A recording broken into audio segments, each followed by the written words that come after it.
The new dietary guidelines we told you about yesterday are already getting hammered by critics. The government's recommendations are released every 5 years, but some experts are questioning what's influencing the guidelines themselves. Anna Werner is here to show us why. Anna, good morning.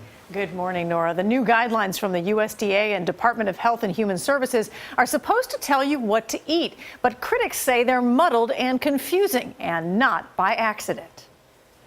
More fruit and vegetables, less sugar, and limited saturated fat. Those are the key dietary recommendations from the government.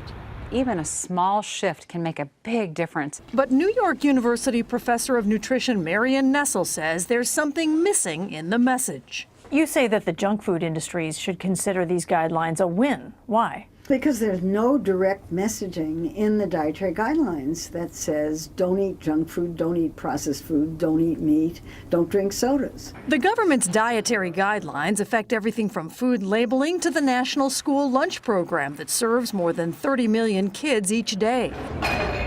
But instead of simply saying don't drink soda, she points out, the guidelines say less than 10% of calories should come from added sugars. And instead of saying eat less meat, they say less than 10% of your diet should come from saturated fats. The meat industry does not want the American government saying eat less meat. That's un-American. These are multi-billion-dollar industries that put a huge amount of effort, not just into advertising their products, but into changing federal policy. Dr. Neil Barnard is president of the nonprofit Physicians Committee for Responsible Medicine, which is suing the government, claiming the egg industry used its influence to try to weaken warnings about cholesterol.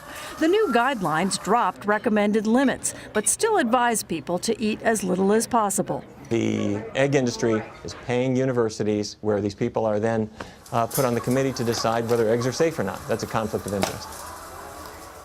Now, the USDA told CBS this morning its process is robust and transparent, and the new guidelines reflect advancements in scientific understanding about healthy eating choices and health outcomes over a lifetime. So I asked Marion Nessel, I said, well, what would you do? She came up with her own rogue guidelines, as she calls them. She says, eat more vegetables and just eat less food.